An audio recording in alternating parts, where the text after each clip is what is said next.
अरब जगत हा जागतिक राजकारणातलं एक प्रमुख केंद्र. मात्र हीच राष्ट्र राजकीय सामाजिक दृष्ट्या तितकीच अस्थिर. 2010च्या दशकापासून इथं क्रांतीला सुरुवात झाली.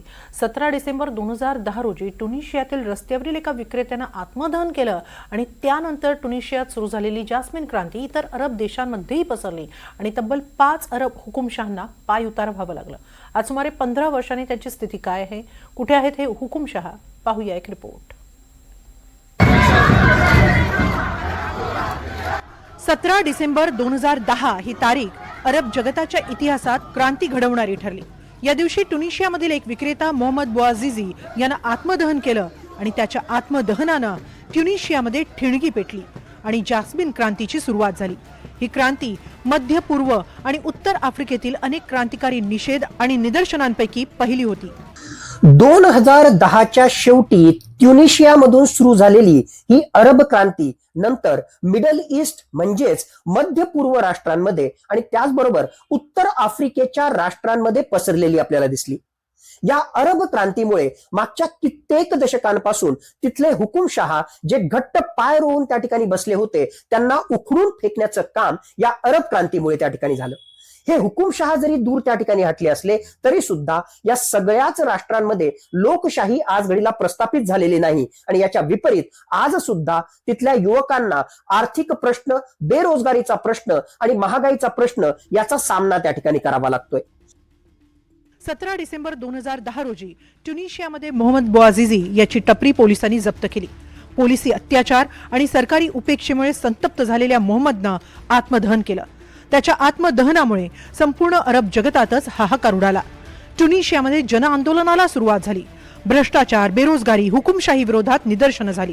त्याचा परिणाम म्हणजे 23 वर्षांची जिन एल आबिदिन बेन अली याची हकालपट्टी झाली. केवळ 28 दिवसांत हा सत्तापालट झाला. ट्युनिशियाची ही जास्मिन क्रांती हळूहळू इजिप्त, लिबिया, येमेन, सिरियापर्यंत पोहोचली. बंड निषेध आंदोलनांना नाव मिळालं अरब स्प्रिंग. या 5 राष्ट्रांमधील हुकुमशाही विरोधात तिथं रक्तरंजित क्रांती झाली, गृहयुद्ध झाली. या घटनेला 15 वर्ष झाली. ट्युनिशियाचा हुकुमशहा जिन एल आबिदिन बेन अलीला आजीवन कारावासाची शिक्षा सुनावण्यात आली. मात्र तो सत्तेवरून पाय उतार होताच सौदी अरेबियात पळून गेला. त्यानं शिक्षा कधीच पूर्ण केली नाही. 1987 ते 2011 पर्यंत एका देशाचा हुकुमशहा अखेर परदेशातच मरण पावला. 2019 मध्ये त्याचं जेद्दामध्ये निधन झालं. इजिप्तच्या होस्नी मुबारकचं दैवही असंच लिहिलं गेलं. 1981 ते 2011 पर्यंत होस्नी मुबारकनं इजिप्तवर राज्य केलं. मात्र 2011 मध्ये निदर्शनं झाली. त्याला राजीनामा द्यावा लागला. आंदोलकांच्या हत्येप्रकरणी त्यालाही आजीवन तुरुंगवासाची शिक्षा सुनावण्यात आली. भ्रष्टाचारांच्या आरोपांखाली त्याला कैदही झाली. त्याच्याच देशात त्याच्यावर खटला चालवला गेला. असं प्राक्तन असणारा तो पहिलाच अरब नेता ठरला. 2020 मध्ये वयाच्या 91व्या वर्षी त्याचं काहिरामध्ये निधन झालं. येमेनचे हुकुमशहा अली अब्दुल्ला सालेह यांनी येमेनवर 1978 ते 2012 पर्यंत राज्य केलं. 2012 मध्ये सत्ता हस्तांतरण समझोत्याअंतर्गत त्यांना पदच्युत करण्यात आलं. त्यानंतर त्यांनी हुती बंडखोरांशी युती केली. मात्र 2017 मध्ये हुतींशी त्यांचे मतभेद झाले आणि हुतींनीच त्यांची हत्या केली. Muammar Gaddafi. ट्युनिशिया, इजिप्त, येमेनची आग लिबियामध्येही पोहोचली होती. तिथे 1969 पासून मुअम्मर गद्दाफीचं राज्य होतं. 2011 मध्ये देशातील निदर्शनांमध्येच गृहयुद्धही पेटलं. नाटोनं काही बंडखोरांना पाठिंबाही दर्शवला होता. त्याच बंडखोरांनी गद्दाफींना पकडलं आणि 2011 मध्ये त्यांची हत्या करण्यात आली. त्याच्या हत्येनं 42 वर्षांच्या हुकुमशाहीचा अंत झाला. तर या मालिकेतील शेवटची हुकुमशाही म्हणजे सिरियातील असद घराण्याच्या 53 वर्षांच्या सत्तेचा अंत. सिरियामध्ये बशर अल असद यांची 2000 पासून सत्ता सुरू झाली. त्यावेळी ते 34 वर्षांचे होते. त्याआधी त्यांच्या वडिलांनी सिरियावर 29 वर्ष सत्ता गाजवली. मात्र सिरियातील 14 वर्षांच्या गृहयुद्धात अखेर 2024 मध्ये बशर अल असद यांना देशातून पलायन करावं लागलं. HTS या बंडखोर गटानं सिरियाची सत्ता हातात घेतली. बशर अल असद परिवारासह रशियामध्ये पळून गेले. सध्या ते रशियाच्या देखरेखीखाली आहेत. सिरियाचे नवे अध्यक्ष अहमद अल शारा यांनी रशिया दौरा केला.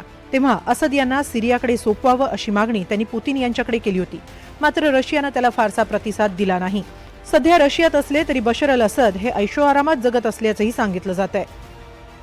स्थानिक स्तरावर इराण आणि दुसऱ्या बाजूला सौदी अरेबिया यांचा सुद्धा या मुस्लिम राष्ट्रांवर आपला वर्चस्व वाढण्यासाठीचा किंवा आपला प्रभाव वाढवण्याचा एक प्रकारे प्रयत्न मोठ्या प्रमाणामध्ये वाढलेला आपल्याला मागच्या दशकामध्ये स्पष्टपणे दिसून आला.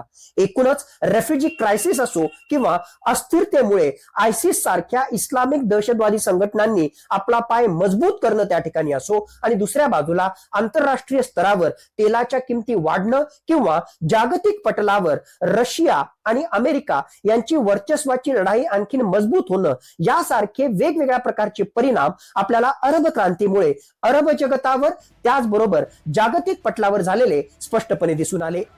एकूणच 15 वर्षात 5 हुकुमशाहींचा कणा मोडणाऱ्या अरब स्प्रिंगनं जगात एक वेगळा इतिहास घडवला.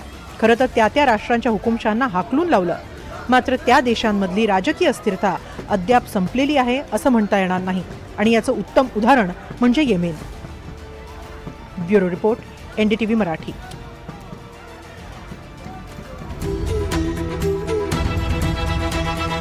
हे आहे NDTV आणि आपण पाहत आहात NDTV मराठी.